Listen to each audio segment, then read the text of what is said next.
Ladies, would you ever leave a good man?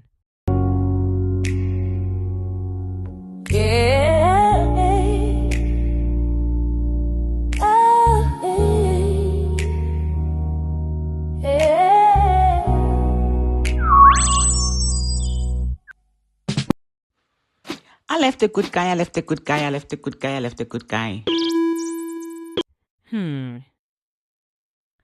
Ladies, would you ever leave a good man? Would you ever leave a perfect man who checks all the boxes? Would you ever leave a man who is good, who is kind, who is loving, who gives it good, who has money, who loves his family, who loves you, who treats you well? I know for sure I wouldn't.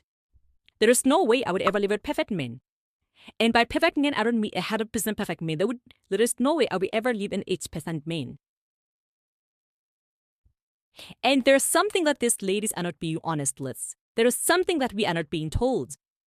I believe that these women, they are not saying the silent part. There is a silent part that we need to read in between the lines.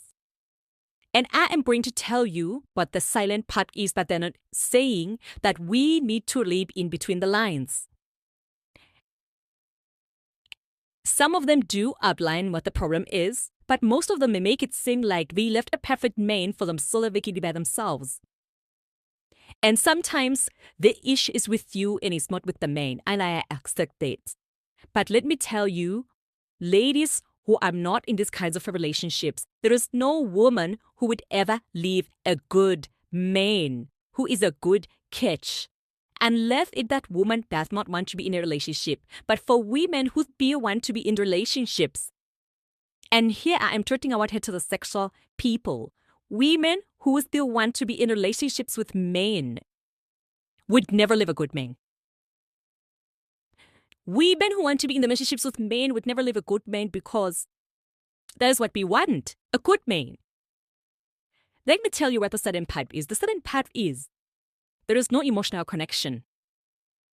She does not feel that that guy is emotionally connected to her and she is not emotionally connected to him.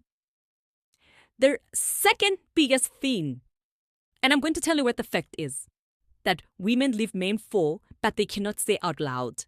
He's broke, or he is not on her level financially. Let us say it. He is a protee, or he is not on her level financially. That is not even the elephant in the room. This elephant ain't in no room. It is right in front of our faces.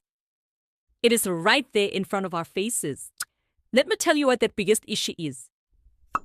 The sex is not good. The intimacy is not fair, or it's not at the level that is acceptable for her and her needs. That is the quiet part that is not being said.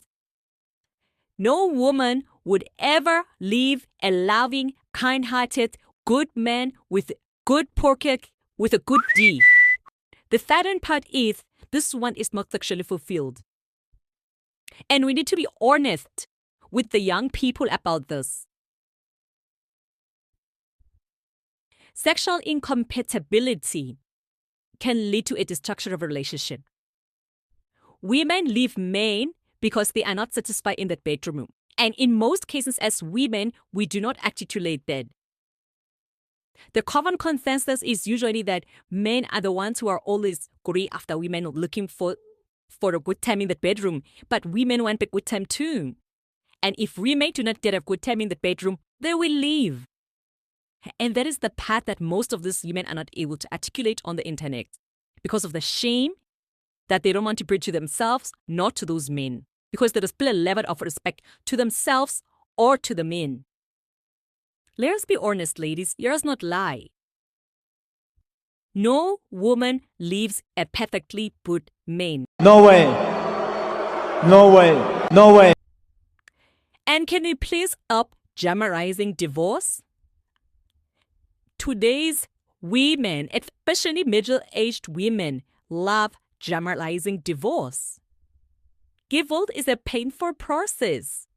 It breaks down families, it breaks down society.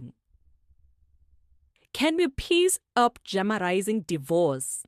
The only time I am in support of divorce is when one partner is being abused. When there is no abuse, whatever kind of abuse, physical, emotional, sexual, financial, I believe partners should work at it. Because there is no other person out there whom we inject happiness into your system. We need to stop glamorizing beyond divorce and making it seem like it is the only time you can have a glow up as a woman.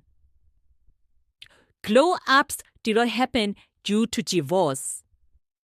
If there was no abuse, let us not glamorize divorce. If there was no cheating, let us not glamorize divorce. It is painful, it is expensive, and it destabilizes families and societies, especially hard on children and extended families. If you feel unsafe, if you feel neglected, we can excuse divorce. But living is not something that we should be celebrating casually, especially on the internet. What are we teaching young women? That it is okay to just marry willy-nilly and divorce willy-nilly. Let us build family. Good society to have a good, stable foundation. And a good man is not disposable women. Let us stop treating men as if they are disposable. They are not trash. Bad men are trash. Good men are not disposable. Relationships have problems. Every relationship has problems. Think about the relationship with your parents. Think about the relationship with your siblings, your colleagues, your friends, your extended family. Every relationship can work if there is communication, if there is conflict, if there is accountability and patience. There is also that commitment, the commitment that we make to ourselves, to our partners, to our families, our friends, to our government. I am not condoning abuse. I am not condoning chronic disrespect or betrayal. There is no virtue in any of those things. But middle-aged women, let us stop condoning divorce. If you want to level up within your marriage, you will not be abused. Level up within your marriage. That is the problem. Improve yourself within your marriage. You need to get rid of the man to never up. Outside of those issues, divorce should be the last resort. Let us build some families, let us build some society. That basis of which could be marriage.